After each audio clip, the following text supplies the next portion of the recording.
Bonsoir, bienvenue dans votre édition Berry. Il sera question de santé ce soir et notamment de médicaments génériques. On en consomme de plus en plus dans le Cher, mais pas suffisamment aux yeux de la sécurité sociale.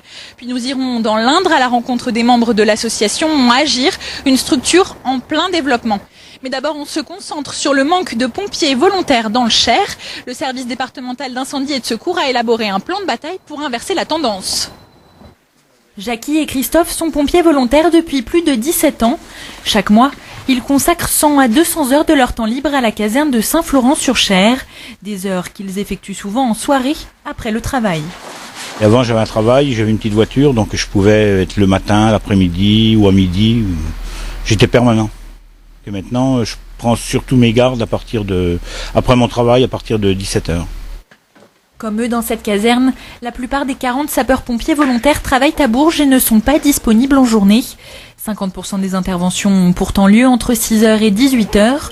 Pour fonctionner normalement, la caserne a donc besoin de nouvelles recrues.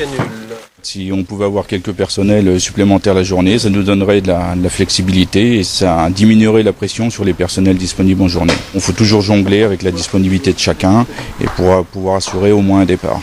Moins de volontaires, plus de contraintes professionnelles et des casernes qui se vident. Face à ce constat, le service départemental d'incendie et de secours du Cher a décidé de contre-attaquer.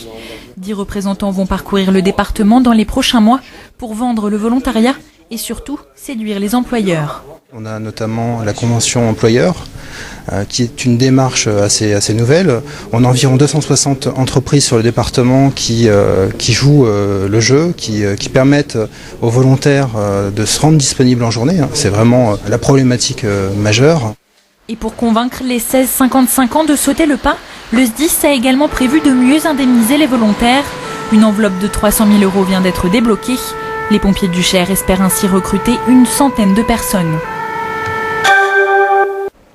Désormais, si vous refusez de prendre un médicament générique, vous ne bénéficierez plus du tiers